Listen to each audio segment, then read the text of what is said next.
الشیطان الرجیم بسم اللہ الرحمن الرحیم او کالذی مر علی قریۃ وہی خاویۃ علی عروشہا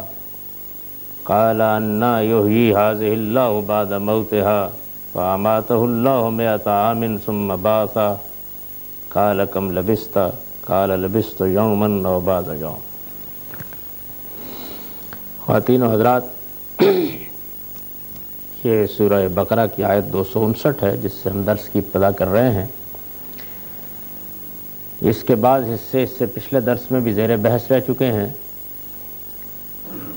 اس سلسلہ بیان کا پس منظر یہ ہے کہ اللہ تعالیٰ نے اس سورہ میں جب یہ بات واضح کی کہ اس نے انسانوں پر کوئی جبر نہیں کیا، ہدایت اور ضلالت کے راستے بالکل واضح ہیں، انسان کی فطرت میں جو رہنمائی اس نے ودیت کی ہے اور پھر اپنے انبیاء کے ذریعے سے جس طرح اس کی تذکیر کی ہے، اس کے بعد کسی انسان کے لیے فریب کھانے کا کوئی امکان نہیں ہے۔ اللہ تعالیٰ نے اسی قاعدے پر یہ دنیا بنائی ہے۔ وہ اگر چاہتا تو انسانوں کو کسی ایک ہی ضابطے کا پابند کر دیتا، لیکن چونکہ یہ دنیا آزمائش کے لیے بنی ہے، اس لیے اس نے انسانوں کو آزادی دی اور اس آزادی میں کسی نوعیت کی کوئی مداخلت نہیں کی۔ چنانچہ یہ بات بطور اصول واضح فرمائی کہ لا اکراہ فی الدین، دین کے معاملے میں اللہ تعالیٰ نے کوئی جبر نہیں کیا انسانوں پر، ان کے اندر کوئی ایسی مشین نہیں رکھ دی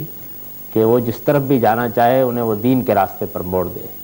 بلکہ خیر و شر کا پورا شعور دے کر انہیں اس دنیا میں بھیجا ہے، اور یہ پھر ان پر چھوڑ دیا ہے کہ وہ اس دنیا کی آزمائش میں کیا رویہ اختیار کرتے ہیں۔ اس کو واضح کرنے کے بعد پھر یہ بتایا کہ جو لوگ ہماری دی ہوئی ہدایت کی قدر کرتے ہیں ان کے لیے ہم کارساز بن جاتے ہیں، ان کے ہم ولی بن جاتے ہیں، ان کا ہم ہاتھ پکڑتے ہیں اور پھر ان کو ظلمتوں سے نکال کر روشنی کی طرف لے آتے ہیں۔ یعنی توفیق کی سنت بیان کی، یہ بتایا کہ اللہ تعالیٰ کی توفیق کن لوگوں کو حاصل ہوتی ہے۔ یہ ان لوگوں کو حاصل ہوتی ہے کہ جو اپنے اس ایمان کی قدر کرتے ہیں جو ان کی فطرت میں ودیت ہے، اور اس سے محروم وہ لوگ ہوتے ہیں، ان کو اللہ تعالیٰ شیطانوں کے حوالے کر کے چھوڑ دیتے ہیں، جو ہٹ درمی اور ضد سے کام لیتے ہیں، صحیح بات کو سمجھنا نہیں چاہتے، اپنے تعصبات کے پیچھے زندگی بسر کرتے ہیں، اور اس طرح گویا اپنی فطری ہدایت کے معاملے میں کفران کا رویہ اختیار کر لیتے ہیں۔ یہ بات بیان کر دینے کے بعد اس کی کچھ مثالیں بیان فرمائی۔ ایک مثال تو یہ دی کہ جب آدمی میں ہٹ درمی اور ضد ہو تو وہ بدیہی حقیقتوں کے بارے میں کیا رویہ اختیار کرتا ہے۔ چنانچہ حضرت ابراہیم کے زمانے کے بادشاہ کا معاملہ مثال کے طور پر پیش کیا اور یہ بتایا کہ ابراہیم علیہ السلام نے جب اس کو دعوت دی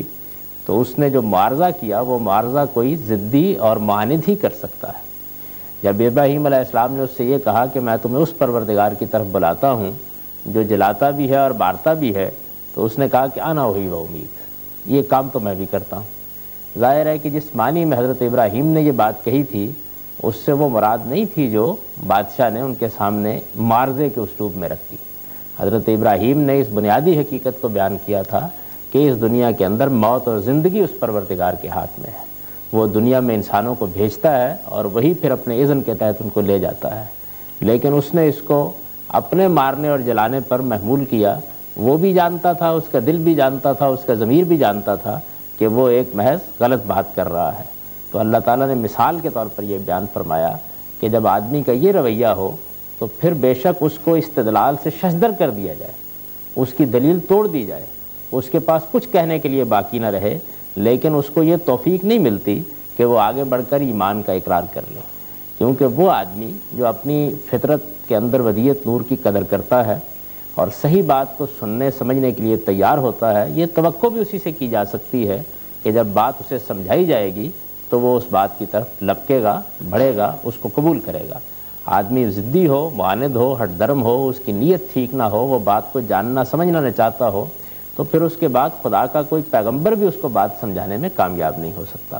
چنانچہ بطور ایک سنت الہی کے یہ بیان کیا کہ واللہ لا یہدی القوم الظالمین، اللہ تعالیٰ کا قانون یہ ہے، اللہ کا قاعدہ یہ ہے کہ وہ لوگ جو اس طرح اپنی جانوں پر ظلم ڈھانے والے بن جاتے ہیں ان کو وہ کبھی ہدایت نہیں دیتا۔ یعنی اس اصول کو واضح فرمایا۔ اس کو واضح فرمانے کے بعد اب یہ کہا کہ وہ لوگ جن کے دل میں کوئی خلش پیدا ہوتی ہے، کوئی سوال در آتا ہے، وہ کسی چیز کے بارے میں اطمینان چاہتے ہیں، ان کا معاملہ یہ نہیں ہے.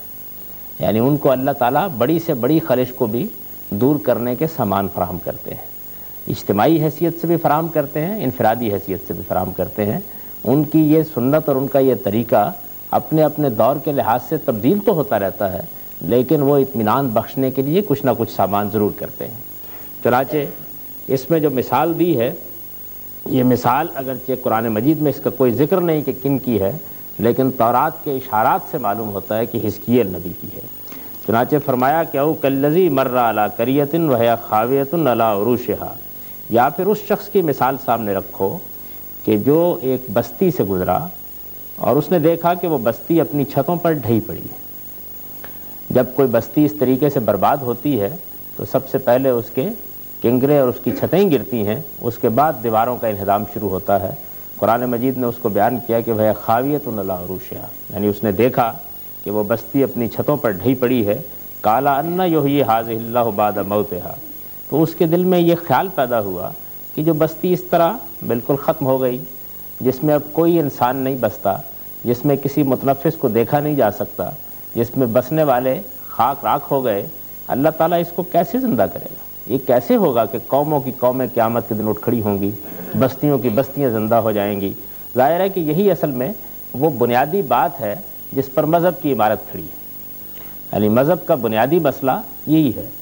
ایک طرف انسان یہ سمجھتا ہے کہ اس دنیا کے اندر مجھے بھیجا گیا ہے اور میں اس دنیا سے ایک دن رخصت ہوں گا اور مجھے اپنے پروردگار کے حضور میں جا کر جزا و سزا کے امتحان سے گزرنا ہے، اور اس کے نتیجے میں یا میرے لیے ابدی نعمت ہوگی یا نقمت ہوگی. ایک نقطہ نظر یہ ہے. جب کوئی آدمی اس نقطہ نظر کو پورے شعور کے ساتھ اپنا لیتا ہے تو وہ گویا مذہب کے دائرے میں داخل ہو جاتا ہے. اس کے بعد باقی ساری چیزیں تفصیلات ہیں، ان کی کوئی خاص اہمیت نہیں ہے. بنیادی چیز یہ ہے کہ آدمی نے یہ بات مان لی. ایک دوسرا شخص یہ سمجھتا ہے کہ وہ اس دنیا میں آیا ہے، اس دنیا کے اندر اس کو کھانا پینا ہے، ہنسنا بلسنا ہے، بابر بیش کوش کے عالم دوبارہ نیست، اس کے بعد کون سی موت، کون سی زندگی، جو کچھ کھانا پینا ہے، جو کچھ حاصل کرنا ہے وہ اسی میں حاصل کرنا ہے. جھوٹ سے حاصل کیا تو کیا، خیانت سے حاصل کیا تو کیا، بددیانتی سے حاصل کیا تو کیا، لوگوں کو فریب دے کے حاصل کیا تو کیا، یہی زندگی ہے اور اسی میں مجھے بہرحال رہنا ہے. اگر وہ تھوڑے بہت اخلاقی اصول اپناتا بھی ہے تو اس دنیا کے اندر جو انسان نے اللہ کو فطرت دی ہے یا تو اس کے غلبے سے مغلوب ہو کر اپناتا ہے، اور یا پھر یہ ہے کہ اس دنیا کے اندر اپنے جذبات شہرت کی تسکین کرنے کے لیے اپناتا ہے. تو اللہ تعالیٰ کے لیے آدمی کا اور اللہ کے حضور میں جواب دہی کے احساس کے ساتھ آدمی کا کسی حق کو اپنانا، کسی خیر کو اختیار کرنا، اچھا عمل اختیار کر کے زندگی بسر کرنا، یہ جو چیز ہے یہ آدمی کو مذہب کے دائرے میں داخل کر دیتی ہے. یہی وجہ ہے کہ جو بنیادی عقائد بیان کیے گئے ہیں جن کی بنیاد پر قیامت میں فیصلہ ہو جائے گا وہ تین ہی ہیں. یعنی آدمی یہ مانتا ہو کہ میرا ایک پروردگار ہے اور اس بات کو تسلیم کرتا ہو کہ ایک دن مجھے اپنے پروردگار کے حضور میں پیش ہونا ہے، اور پھر یہ کہ وہ پیشی اعمال صالحہ کی بنیاد پر نتیجہ خیز ہوگی. یہی تین باتیں ہیں جن باتوں کی بنیاد پر یہ سارا کارخانہ مذہب کھڑا ہے. جتنی باقی چیزیں ہیں وہ بالکل تفصیلات ہیں. یعنی آدمی کو چونکہ اس دن کی تیاری کرنے کے لیے اچھا عمل اپنانا ہوتا ہے تو اچھے عمل کے حدود کیا ہیں، یہ کس طرح اس کا تزکیہ کرتا ہے، کس طرح سے اس کی علائشوں کو دور کرتا ہے، اس میں مذہب رہنمائی کرتا ہے، اللہ کے پیغمبر رہنمائی کرتے ہیں. اور سچی بات یہ ہے کہ جتنی رہنمائی وہ کرتے ہیں وہ 10% ہے، 90% رہنمائی انسان کی اپنی فطرت کرتی ہے. وہ اس کو بتا دیتی ہے کہ تمہیں کیا طریقہ اختیار کرنا ہے اور کیا رویہ اختیار کرنا ہے. تو یہی بنیادی مسئلہ ہے. چنانچہ اس بنیادی مسئلے کے بارے میں تردد پیدا ہو سکتا ہے. یعنی اگر ہو سکتا ہے تو اسی مسئلے کے بارے میں ہو سکتا ہے، اور اسی مسئلے کے بارے میں آدمی کو ایک طرح کا اطمینان قلب چاہیے ہوتا ہے. موجودہ زمانے میں صورتحال یہ ہے کہ اللہ تعالیٰ کس طریقے سے زندہ کر ڈالے گا یہ مسئلہ تو اب ختم ہو گیا. یعنی موجودہ زمانے میں سائنس کے اکتشافات نے صورتحال یہ پیدا کر دی ہے کہ اب اس کے لیے کسی معجزانہ عمل کی ضرورت باقی نہیں رہی. یہ چیز قدیم زمانے میں نہیں تھی. قدیم زمانے میں تو انسان کے لیے بڑی تعجب کی بات تھی کہ ایک شخص مٹی ہو جائے گا، خاک ہو جائے گا، راکھ ہو جائے گا، کیسے اٹھ کھڑا ہوگا. ہم نے تو اپنی آنکھوں سے دیکھ لیا ہے کہ انسان کے اندر موجود ایک معمولی سی خلیے سے ایک پورا انسان کھڑا کیا جا سکتا ہے. جانوروں کی حد تک تو یہ تجربہ کر کے دیکھ لیا انسان نے، اور کیا خبر کہ کب خبر آ جائے کہ انسان کے بارے میں بھی کر گزرے. تو یہ کوئی اب ایسی مستبد باتیں نہیں رہی. یعنی دنیا کے اندر جو ریکارڈ مرتب کیا جا رہا ہے، جس طریقے سے انسانوں کو اللہ تعالیٰ نے ایک آزمائش میں ڈالا ہے اور پھر ان کے ایک عمل کا وہ حساب رکھ رہا ہے، یہ واقعہ ہے کہ جدید ٹیکنالوجی نے ان میں سے بہت سی چیزوں کو بالکل مشہود کر دیا ہے، یعنی ہم اپنی آنکھوں سے اس کو دیکھ رہے ہیں۔ اب یہ سوال کہ انا یحیی ھذہ اللہ بعد موتہ، یہ تو کوئی سوال نہیں رہا، لیکن اس میں کوئی شک نہیں کہ قدیم زمانے میں یہ بھی ایک بڑا سوال تھا، یعنی آدمی کو استجاب سا ہوتا تھا کہ اچھا ٹھیک ہے، آنکھوں سے ہم اپنی دیکھتے ہیں کہ ہڈیاں گل جاتی ہیں، آنکھوں سے دیکھتے ہیں کہ گوشت ریزہ ریزہ ہو جاتا ہے، کہ قبر کھودتے ہیں تو معلوم ہوتا ہے کہ اس میں کچھ بھی باقی نہیں رہا ہے، تو اللہ تعالیٰ کیا انسانوں کو کھڑا کر دیں؟ وہ ویسے ہی جیتے جاگتے ہوں گے اسی طرح جس طرح کہ وہ اب ہیں، انہی نوامیس اور انہی قوانین کے ساتھ، اسی یادداشت کے ساتھ پھر وہ کھڑے ہو جائیں گے۔ یہ چیز اس زمانے میں انسان کو بڑی مستبد لگتی تھی، یہاں تک کہ یہ بھی ایک مسئلہ تھا کہ اچھا اللہ تعالیٰ ایک ایک لمحے کا حساب رکھے ہوئے ہیں، ہم جو کچھ جلوت اور خلوت میں کرتے ہیں اس کا وہ ریکارڈ رکھے ہوئے ہیں، اس کو ہمارے سامنے لا کر وہ کھڑا کر دیں گے۔ ان کا کوئی ایسا دفتر ہے کہ جس میں ایک ایک چیز لکھی ہوئی ہے، یہ بات کہ لا یغادر صغیرۃ و کبیرہ، کوئی چھوٹی بڑی چیز بھی اس دفتر سے اوجھل نہیں رہے گی، کیا یہ واقعہ ہے؟ تو موجودہ زمانے میں یہ کوئی مسئلہ نہیں تھا۔ اب تو صورتحال یہ ہے کہ یہ انسان کے لیے ممکن ہو گیا ہے کہ وہ ایک ایک لمحے کا ریکارڈ فیتے پر منتقل کرے اور آدمی کے مرنے کے بعد بھی جب چاہے اس کو دکھا دے، اس کی حرکات، اس کی سکنات، اس کی آواز، وہ کیا کر رہا ہے، ایک ایک چیز محفوظ کی جا سکتی ہے۔ تو بہت کچھ تو کائنات کے حقائق جو انسان نے اس زمانے میں دریافت کیے ہیں، ان کی بنیاد کے اوپر یہ سوالات ختم ہو گئے، یعنی سوالات کی وہ نوعیت نہیں رہی۔ لیکن اس کے باوجود بہرحال جزا و سزا کیا فی الواقع ہوگی، عالم کا پروردگار کیا اسی طرح سے انسانوں کو اٹھا کھڑا کرے گا، یہ ایک مسئلہ ہے، اور اس بنیادی مسئلے ہی کے اوپر در حقیقت انسان کے سارے رویے کا انحصار ہے۔ وہ مذہبی آدمی ہے تو تب ہے جب کہ وہ اس بنیادی حقیقت کو دل کی گہرائیوں سے مانتا ہے، اور وہ مذہبی آدمی نہیں ہے جب کہ وہ اس کو دل کی گہرائیوں سے نہیں مانتا، اس کا انکار کرتا ہے، یا اس چیز کو محض ایک عقیدے کے طور پر اپنائے ہوئے ہے، یہ اس کی روح میں بات نہیں اتری، پھر وہ مذہبی آدمی نہیں ہے، یعنی وہ دین کے اندر ہے اگر اس حقیقت کو مان کر زندگی بسر کر رہا ہے۔ اس وجہ سے اللہ کے پیغمبر جن کو اس دین کی شہادت دینی تھی، جن کو لوگوں کو یہ بتانا تھا کہ ایک جزا و سزا ہے اور تم کو ایک دن اپنے پروردگار کے حضور میں پیش ہونا ہے، ان کو بھی اس معاملے میں اطمینان قلب کی ضرورت ہوئی تاکہ وہ یہ شہادت پورے ضمیر کی آواز کے ساتھ دے سکیں، لوگوں کے سامنے کھڑے ہو کر یہ کہہ سکیں۔ تو یہ وہ چیز ہے کہ جو ہر انسان کے اوپر بیتتی ہے، کسی نہ کسی دائرے میں وہ اپنا اطمینان چاہتا ہے،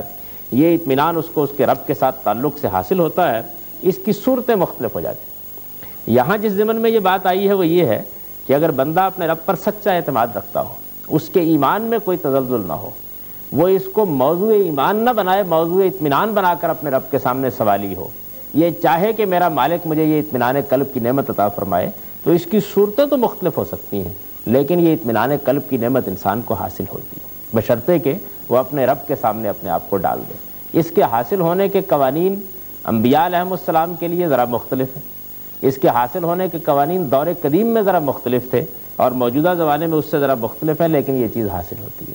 اور بندے کو آہستہ آہستہ ایمان بالشہود حاصل ہونا شروع ہو جاتا ہے، یعنی وہ مانتا ہے اور پھر اس کے بعد اس کا رب اس کے ساتھ معاملہ کرتا ہے، اس کو معلوم ہوتا ہے کہ وہ ایک زندہ حی اور قیوم ہستی کو ماننے والا ہے۔ یہ اعتماد اور یہ اطمینان آہستہ آہستہ بڑھتا ہے، یہاں تک کہ جب وہ اپنے خدا کے ساتھ معاملہ کرنا شروع کر دیتا ہے تو پھر خدا پر ایمان، جزا، سزا، آخرت، یہ ایک بالکل واقعی حقیقت بن کر اس کے لیے اطمینان قلب کا باعث بنتی ہے۔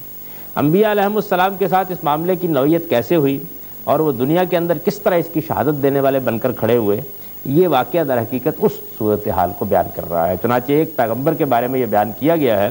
کہ انہوں نے یہ پوچھا کہ یہ بستی جو اپنے چھتوں پر ڈھہ پڑی ہے یہ کس طرح سے اٹھا کھڑی کی جائے گی؟ انا یحیی ھذہ اللہ بعد موتہا فامات اللہ مئۃ عام، تو اللہ تعالیٰ نے ان کو 100 سال کے لیے موت دے دی۔ تورات میں یہ واقعہ جس طرح سے بیان ہوا ہے اس کی نوعیت بنیادی طور پر ایک مکاشفے کی ہے، اس میں ان کے ساتھ کیا معاملہ ہوا یہ تو زیر بحث ہی نہیں آیا، البتہ یہ معلوم ہوتا ہے کہ مکاشفے میں ان کو بنی اسرائیل کو بالکل سڑی گلی ہڈیوں کی صورت میں دکھایا گیا، اور چونکہ وہ بنی اسرائیل میں زندگی کی نئی روح پھونکنے کے لیے مبعوث ہوئے تھے، اس وجہ سے فطری طور پر ان کو ایک جانب یہ تردد تھا کہ کیا واقعی اللہ تعالیٰ اس طریقے سے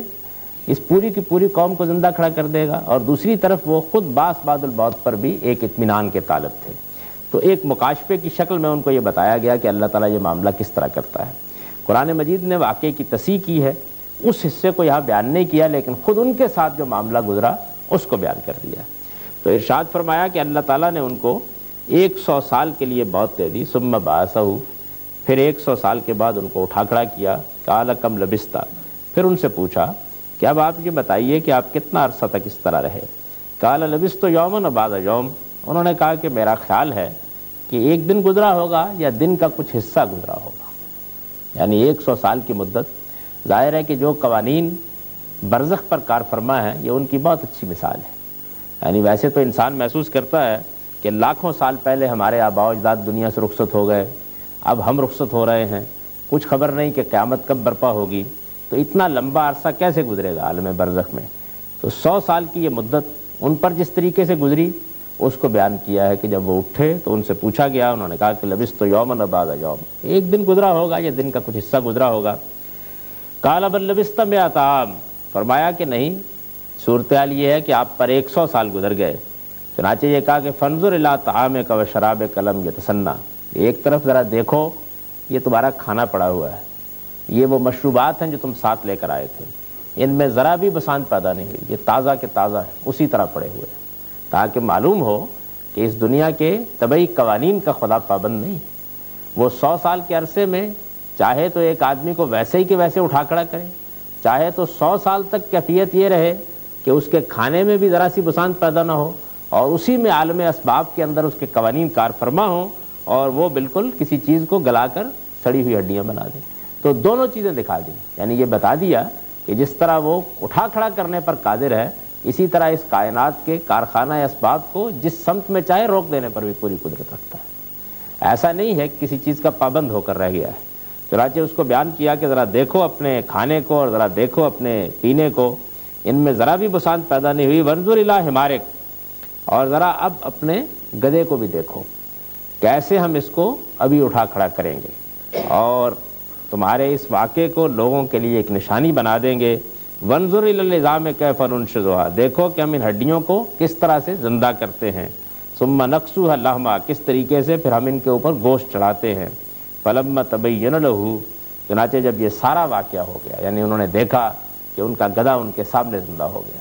اپنے آپ کو تو وہ دیکھ ہی چکے تھے کہ وہ کس طریقے سے اٹھ کھڑے ہوئے، اپنے کھانے کو بھی انہوں نے دیکھ لیا کہ کیسے خدا کے حکم کے تحت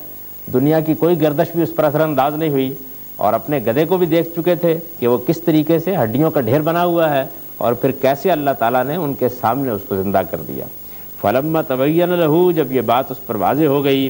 قال اعلم ان اللہ علی کل شیء قدیر، تو انہوں نے کہا کہ میں خوب جان گیا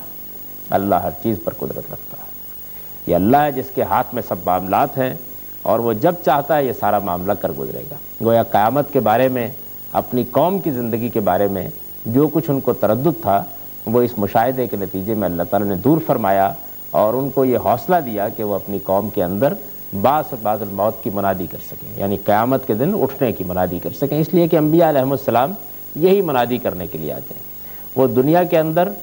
بنیادی طور پر جس مقصد کے لیے مبعوث ہوتے ہیں وہ یہی ہے. باقی چیزیں سب ضمنی نوعیت کی ہیں، ان کی کوئی بنیادی اہمیت نہیں ہے. وہ انسانوں کو یہ خبر دیتے ہیں کہ تم کو ایک دن اپنے مالک کے حضور میں پیش ہونا ہے، اور یہی خبر ہے کہ جس کو انبیاء علیہ السلام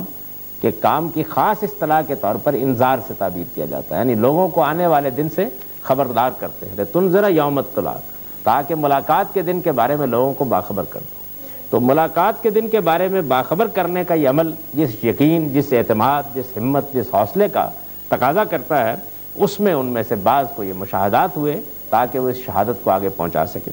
میں اس کے بارے میں تھوڑی سی گفتگو اس واقعے کے مکمل ہونے کے بعد کروں گا، اور یہ بتاؤں گا کہ اس کی اپنی ایک تاریخ کیا رہی ہے جس میں اللہ تعالیٰ نے اس شہادت کو دنیا کی سب سے بڑی شہادت بنایا ہے. تو ارشاد فرمایا کہ اس طرح ہم نے اس کو زندہ کر دیا. پھر دوسرا واقعہ بیان کیا، وَإِذْ قَالَ إِبْرَاهِيمُ رَبِّ أَرِنِي كَيْفَ تُحْيِي الْمَوْتَى، فرمایا کہ یہی معاملہ ابراہیم کے ساتھ ہوا. اس سے پہلے ابراہیم کے اوپر بھی اپنے سیر ملکوت کے زمانے میں ایک وقت وہ گزرا کہ جس میں انہوں نے اپنے اطمینان کے لیے اپنے مالک کے سامنے یہ بات کہہ دی. سیدنا موسیٰ علیہ السلام کے بارے میں بیان ہوا ہے کہ جب ان کو اس طرح سے اللہ تعالیٰ سے مکالمے کا شرف حاصل ہوا تو آدمی کے اندر جو فطری تجسس کی ایک چیز موجود ہے، تو انہوں نے بھی کہا کہ مالک اگر آپ اپنے آپ کو دکھائی دیں تو کیا کہنے ہیں. تو یہ اطمینان قلب کے لیے سوال پیدا ہونا، اس کے اندر نہ انکار ہے، نہ تردد ہے، نہ خلجان ہے، نہ ایمان میں کوئی کمی ہے. آگے اللہ تعالیٰ کے مکالمے سے معلوم ہو جاتا ہے کہ ابراہیم علیہ السلام نے یہ بات کس مقام پر کھڑے ہو کر کے اور یہ بتایا ہے کہ کہ بندہ اسی مقام پر کھڑا ہوتا ہے تو اللہ تعالیٰ پھر اس کے لیے اطمینان قلب کے اس طرح کے غیر معمولی سامان کرتے ہیں۔ تو سیدنا ابراہیم علیہ السلام نے یہ کہا کہ پروردگار ذرا آپ مجھے دکھا دیں کیف تحیی الموتی، آپ کس طریقے سے مردوں کو زندہ کرتے ہیں۔ قال اولم تؤمن، فرمایا ایمان نہیں رکھتے، یعنی پہلی بات جو ہے اس کو واضح کیا، ایمان نہیں رکھتے، مانتے نہیں ہو، تردد ہے اس معاملے میں۔ فرمایا قال بلا، انہوں نے کہا ہاں کیوں نہیں، ایمان کیوں نہیں رکھتا، ایمان کے بارے میں تو کوئی تردد نہیں، وہ تو عقل علم اس کی شہادت دیتے ہیں، ایمان تو میری فطرت کے اندر ودیعت ہے، ایمان کا میں کیسے انکار کر سکتا ہوں، میں مانتا ہوں اس بات کو، لیکن میرے اندر یہ خیال پیدا ہوتا ہے کہ آپ آخر اتنا بڑا کارنامہ کیسے انجام دے لیں گے، تو میں ذرا اس کو دیکھنا چاہتا ہوں۔ ولیکن لیطمئن قلبی، فرمایا بس ذرا اطمینان قلب درکار ہے، یعنی یہ جگہ ہے جہاں سے اللہ تعالیٰ کے حضور میں بندے کو اپنے تردد کو پیش کرنا چاہیے، اپنے سوالات کو اس کے سامنے رکھنا چاہیے۔ ایمان کے لیے اللہ تعالیٰ اس طرح کے معاملات نہیں کرتے، اس کی وجہ یہ ہے کہ ایمان تو وہ آزمائش ہے جس میں انسان کو ڈالا گیا ہے، اس میں آدمی جب پورا اترتا ہے تو پھر یہ عنایت اس کے اوپر ہوتی ہے، یعنی معلوم ہوتا ہے اس سے کہ وہی توفیق کا قانون ہے، یعنی آدمی کو اللہ تعالیٰ علم میں کیسے ترقی دیتے ہیں، عمل میں کیسے ترقی دیتے ہیں، آلائشوں سے کیسے بچاتے ہیں۔ تو فرمایا کہ یہ جو ہم دیتے ہیں سب کچھ، یہ اس وقت دیتے ہیں جب آدمی یہاں کھڑا ہوتا ہے، یعنی پہلے وہ اپنے علم و عقل کی بنیاد کے اوپر ایمان قبول کرتا ہے، اپنی فطرت کی آواز کے اوپر صالح عمل اختیار کرتا ہے، صحیح رویہ اختیار کرنے کے بعد دنیا میں زندگی بسر کر رہا ہوتا ہے، اب وہ اپنے مالک کے ساتھ تعلق پیدا کرتا ہے تو پھر اس کے لیے ازدیاد ایمان کی، اطمینان قلب کی صورتیں پیدا ہوتی ہیں، یعنی اللہ تعالیٰ کی توفیق اس طریقے سے حاصل ہوتی ہے۔ اوپر بیان کیا نا کہ ایک طرف تو ایک آدمی ہوتا ہے کہ جو بنیادی بات ہی کو ماننے سے انکار کر دیتا ہے، فرمایا اس کا معاملہ تو یہ ہے کہ دنیا میں بھی ششدر رہے گا اور قیامت میں بھی حیران و سرگردان کھڑا ہوگا، نہ دنیا میں خدا اس کا ہاتھ پکڑتا ہے نہ قیامت میں اس کا ہاتھ پکڑے گا، نہ یہاں اس کو نفس کا تزکیہ حاصل ہوتا ہے نہ وہاں اس کو تزکیہ حاصل ہوگا۔ اس کا معاملہ یہ ہے کہ وہ اپنی باغ شیطانوں کے ہاتھ میں دے دیتا ہے اور پھر شیطان اس کو ظلمتوں سے نور کی طرف لے جانے کی بجائے نور سے ظلمتوں کی طرف لے جاتے ہیں، اس کی روشنی جو اس کو اللہ تعالیٰ کی طرف سے حاصل ہوتی ہے وہ بھی بتدریج اس سے چھین لیتے ہیں، اور نتیجہ یہ نکلتا ہے کہ اس کو جہنم میں پہنچا کے ہی پھر ان کا سارا معاملہ ختم ہوتا ہے۔ لیکن ایک بندہ مومن جو اپنی فطرت کے اندر ایمان کی قدر کرتا ہے، دنیا میں خالق کائنات کی نشانیوں کو دیکھ کر اس پر ایمان لاتا ہے، اس دنیا کے اندر انبیاء علیہم السلام کی دعوت پر کان دھرتا ہے، سچی بات کے بارے میں گریز اور فرار کا رویہ اختیار نہیں کرتا، جب یہ حقیقت اس پر واضح ہو جاتی ہے کہ ایک دن اس کو اپنے مالک کے حضور میں پیش ہونا ہے تو پھر زندگی اس کی تیاریوں میں بسر کرتا ہے، غلطیاں اس سے ہوتی ہیں، کوتاہیاں ہوتی ہیں، وہ پھسلتا ہے لیکن کبھی سرکش نہیں ہوتا، کبھی طغیان میں تمرد میں مبتلا نہیں ہوتا، اپنے رب کے مقابلے میں اکڑنے کا رویہ اختیار نہیں کرتا، اللہ تعالیٰ پھر اس کا ہاتھ پکڑتا ہے، اور اس کا ہاتھ علم میں بھی پکڑتا ہے، اس کا ہاتھ عمل میں بھی پکڑتا ہے۔ علم میں بھی حال یہ ہوتا ہے کہ بندہ جب اس ایمان کے ساتھ اپنا ہاتھ دے دیتا ہے تو اللہ تعالیٰ اس کے ترددات خود دور کرتے ہیں، اس کو جہاں مشکل پیش آتی ہے اس کی خود رہنمائی کرتے ہیں، اس کے اور اپنے کتاب کے حقائق کھولتے ہیں، زندگی میں جو مشکلات اس کو پیش آتی ہیں اس میں اپنی بے پناہ نعمتیں اس کو عطا فرماتے ہیں، دنیا میں جزا و سزا کا قانون کسی حد تک برپا کر کے اس کی زندگی میں اس کو دکھا دیتے ہیں۔ اس طرح کے وہ تمام معاملات ہیں کہ جو اس سلوک میں پیش آتے ہیں بشرطے کہ آدمی پہلی منزل طے کر لے، یعنی پہلی منزل پر کھڑا ہو کر سوال کرتا ہے تو حیرانی اور سرگردانی کے سوا کوئی چیز مقدر نہیں ہوتی، استدلال بھی سمجھ میں نہیں آتا، صحیح بات کی طرف بھی رجوع کے مواقع نہیں ملتے، لیکن جب اس منزل کو وہ طے کر لیتا ہے اور اللہ تعالیٰ کی دی ہوئی ہدایت کی قدر کرتا ہے تو پھر اگلے مرحلے میں اللہ تعالیٰ اس کا ہاتھ پکڑتے اور اس کو اطمینان قلب بخشتے ہیں۔ چنانچہ یہاں جو مکالمہ نقل ہوا ہے وہ اجمال کے ساتھ اسی حقیقت کو بیان کرتا ہے کہ سیدنا ابراہیم نے جب یہ کہا کہ رب ارنی کیف تحیی الموتی، پروردگار ذرا دکھا دیجئے آپ کس طرح مردوں کو زندہ کرتے ہیں۔ قال اولم تؤمن، پہلا سوال یہی کیا، کیا مانتے نہیں ہو؟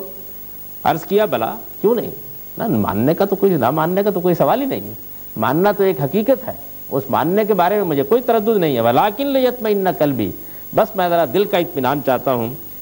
فرمایا قال فخذ اربعۃ من الطیر فصرہن الیک، فرمایا بڑی اچھی بات ہے، 4 پرندے لو اور ان کو اپنے آپ سے خوب ہلا لو، جس طرح ایک پرندے کو آدمی مانوس کرتا ہے اپنے آپ سے، پھر اس کے بعد وہ آواز دیتا ہے تو لپکا ہوا اس کی طرف آتا ہے، تو فرمایا یہ لو اور ان کو اپنے آپ سے ہلا لو، ثم اجعل علی کل جبل منہن جزءا، پھر اس کے بعد ان کو ذبح کر کے ان کا ایک ایک ٹکڑا ایک ایک پہاڑ کے اوپر رکھ دو، ثم ادعوہن یاتینک سعیا، پھر اس کے بعد ان کو پکارو، تم دیکھو گے کہ جس طرح تمہارے ہلے ہوئے پرندے زندہ تمہاری طرف بھاگتے ہوئے آتے ہیں اسی طریقے سے ان پہاڑوں کے اندر سے وہی پرندے بھاگتے ہوئے تمہاری طرف آئیں گے۔ ہلا لینے کا اس لیے کہا تاکہ ان کو بعد میں کوئی تردد نہ ہو کہ یہ کوئی اور پرندے ہیں جو میرے پاس آ گئے ہیں۔ اور یہاں قرآن مجید نے اس کا ذکر نہیں کیا کہ انہوں نے پرندوں کے ساتھ کیا کیا، لیکن اگلے جملے سے خود واضح ہے کہ ٹکڑے ٹکڑے کر کے انہوں نے اس کو رکھ دیا اور پھر اس کے بعد آواز دی تو وہ آ گئے۔ فرمایا وَعَلَمْ أَنَّ اللَّهَ عَزِيزٌ حَكِيمٌ، فرمایا خوب جان لو اللہ پروردگار عالم بڑا زبردست ہے، جو چاہے کر گزرتا ہے، اور اگر کسی معاملے کو مؤخر کرتا ہے، کسی میں اطمینان قلب کا سامان کرتا ہے، کسی پر پردہ ڈالتا ہے، کسی کو غیب میں رکھتا ہے، کسی کے لیے حضور کرتا ہے، تمہاری بات کو باندھتا ہے، معاند کی بات کے مقابلے میں اس کو اور سرگرداں ہونے کے لیے چھوڑ دیتا ہے، تو یہ سب اس کی حکمتوں پر مبنی ہوتا ہے، اس لیے کہ وہ زبردست بھی ہے اور بڑی حکمت والا بھی ہے۔ تو قانون توفیق جو ہے اس کے یہ دو ہی پہلو ہیں در حقیقت، یعنی خدا تعالیٰ کا عزیز ہونا، خدا تعالیٰ کا حکیم ہونا، جس کے تحت یہ سارا معاملہ ہوتا ہے۔ یہ بات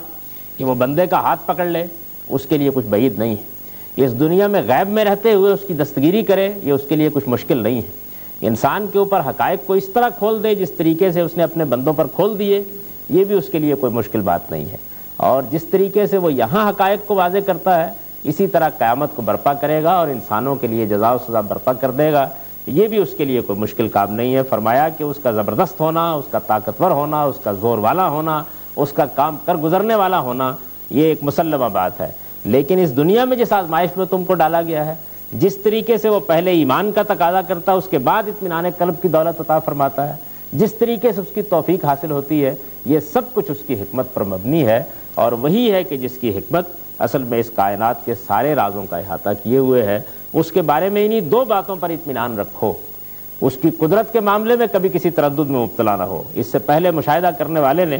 کہا ہے نا کہ عالم ان اللہ علی کل شیء قدیر، میں جان گیا، خوب جان گیا کہ اللہ ہر چیز پر قدرت رکھتا ہے، اسی قدرت کے پہلو کو یہاں لفظ عزیز سے ادا کر دیا ہے، اور دوسری چیز کو نمایاں کیا ہے کہ یہ سارے معاملات جو ہوتے ہیں یہ اس کی حکمت کے تحت ہوتے ہیں۔ انسان اللہ تعالیٰ کی حکمتوں کو بعض اوقات احاطے میں لینے کی کوشش کرتا ہے، خود اس کے قاعدے اور قانون بنانے کی کوشش کرتا ہے، یہ بڑی غلطی ہوتی ہے، اس کی حکمتوں کا کوئی احاطہ نہیں کر سکتا۔ اس کی کتاب کا فہم یہ آدمی کو اسی وقت حاصل ہوتا ہے جب وہ پے در پے اس کے سامنے سرنڈر کرتا چلا جاتا ہے، اپنے بنائے ہوئے قاعدے اور قانون اس کے منہ میں نہیں ڈالتا، بلکہ جب کوئی بات واضح ہو جاتی ہے اپنی پہلی رائے کو چھوڑ دیتا ہے۔ یہ سلوک باطن ہے جس کو انسان کو اس دنیا کے اندر طے کرنا ہوتا ہے کہ وہ بڑھتا چلا جائے، بڑھتا چلا جاتا ہے تو اللہ تعالیٰ ایک نور کے بعد دوسرے نور میں اس کو لے جاتے ہیں، ایک روشنی کے بعد دوسری روشنی، نور علی نور کر دیتے ہیں، اور اگر بندہ غلط رویہ اختیار کرتا ہے تو آہستہ آہستہ اس کو شیطانوں کے حوالے کر دیتے ہیں۔ یہ جو سارا معاملہ ہے انبیاء علیہ السلام کے ساتھ پیش آیا، میں نے یہ عرض کیا تھا کہ اس کی ایک خاص تاریخ، یعنی اس دنیا کے اندر جو دین کی شہادت ہے یہ اس طرح واقع نہیں ہوئی کہ انسان کو جہاں سرگرداں چھوڑ دیا گیا اور اس کے بعد وہ دنیا کو دیکھ کر کسی نتیجے پر پہنچا اور تب اس نے دین کو اپنایا۔ اس کی نوعیت یہ ہوئی ہے کہ ہم جس آدم و حوا کی اولاد ہیں انہوں نے عیاناً ان سب حقائق کو دیکھا جن حقائق کو آج منوایا جا رہا ہے، پھر اس کی روایت اپنی اولاد میں منتقل کی، اور اس کے بعد انبیاء علیہ السلام کا ایک لمبا سلسلہ برپا ہوا جن کے ساتھ خدا نے مکالمہ کیا، جن کے اوپر بعض حقائق براہ راست کھولے، جن کو اس طرح کے مشاہدات کرائے، اور پھر انہوں نے پے در پے اس کی شہادت دی، اور اس طریقے سے یہ ایک مستحکم روایت قائم ہوئی اس کائنات کے اندر کہ اس کائنات کا ایک پروردگار ہے، اور دنیا کے پھر پورے کے پورے نظام نے لمحہ لمحہ اس کی شہادت دی، یعنی انسان کے وجدان میں یہ حقیقت ودیت کی گئی، ایک روایت کی حیثیت سے اس کو نسل انسانی میں مستحکم کیا گیا، انبیاء علیہ السلام کے ذریعے سے بار بار اس کی تذکیر کی گئی، اور ان کے مشاہدات کو مزید تائید کے طور پر اس کے ساتھ ملایا گیا، اور پھر اس کے بعد اللہ تعالیٰ نے نبی صلی اللہ علیہ وسلم کی بعثت کے موقع کے اوپر دنیا کی معلوم تاریخ میں آخری مرتبہ وہ قیامت اس زمین کے اوپر برپا کر کے دکھائی، جو قیامت وہ ایک مرتبہ اس پوری انسانیت کے لیے برپا کرے گا۔ جزا و سزا کا پورا قاعدہ ایک خاص خطے کے اندر اسی طریقے سے روبہ عمل ہوا جس طریقے سے قیامت میں برپا ہوگا، اور پھر اس کی روایت قرآن مجید کی صورت میں محفوظ کی، اور آج ہم اس کو پڑھتے ہیں کہ کس طریقے سے وہ قیامت اس موقع کے اوپر آج سے 1400-1500 سال پہلے برپا ہوئی۔ اس طریقے سے اللہ تعالیٰ نے اس معاملے کو بالکل ایک محکم چیز کی حیثیت سے انسانیت کو دیا، اور پھر یہ کہا کہ وہ اس کے اوپر ایمان لائے اور اس کے بعد اپنی زندگی اس کے مطابق بسر کرے، اور اس کے لیے یہ طریقہ اختیار کرے کہ اپنے عمل کو صالح بنائے، اپنے نفس کا تزکیہ کرے اور اسے علائشوں سے پاک کر کے اپنے مالک کے حضور میں پیش ہو جائے۔ تو دین کی بنیادی دعوت بس یہی ہے، سارا دین یہی ہے، قرآن اسی کو بیان کرتا ہے، اسی کو بار بار لوگوں کے سامنے لاتا ہے کہ اس دنیا کے بعد ایک دوسری دنیا ہے، اصل دنیا وہی ہے، تم کو ایک دن وہاں جانا ہے، اس کے لیے محکم استدلال پیش کرتا ہے اور کائنات کی شہادت پیش کر کے عقل و فطرت کو آواز دے کر یہ بتاتا ہے کہ یہ ایک واقعہ ہے اور اس واقعے کے لیے تم کو تیار ہونا ہے، اور یہ بتاتا ہے کہ تیاری کیا ہے۔ تیاری یہ ہے کہ اپنے آپ کو پاک کرو، حسد سے، کینے سے، بغض سے، خیانت سے، بددیانتی سے، جھوٹ سے، اباء سے اللہ تعالیٰ کے حضور میں اپنے آپ کو پیش کرنے کے لیے تیار کرو، نہن نفس عن الہویٰ، اپنی خواہشات پر قابو پا کر، تاکہ تم اپنی ساری خواہشیں پھر وہاں پوری کر سکو، وہ خواہشیں جو اس وقت تمہارے دل میں اٹھتی ہیں اور وہ جن کا آج تم تصور بھی نہیں کرتے ہو، یہاں تک کہ وہ زندگی تم کو مل جائے جس کو قرآن کہتا ہے کہ لا خوف علیہم ولا هم یحزنون، نہ وہاں ماضی کا کوئی پچھتاوا ہوگا، نہ مستقبل کا کوئی اندیشہ، اور دنیا کی نعمتوں میں پڑے ہوئے انسانوں کو یہ کہتا ہے کہ فی ذالک فلیتنافس المتنافسون، دوڑ لگانے والوں، دنیا میں بہت سی نعمتیں پانے کے لیے دوڑ لگاتے ہو، کچھ دوڑ ادھر بھی لگا کر دیکھو، تم کو معلوم ہو کہ وہاں کیا کیا نعمتیں تمہاری منتظر ہیں۔ وآخر دعوانا الحمدللہ۔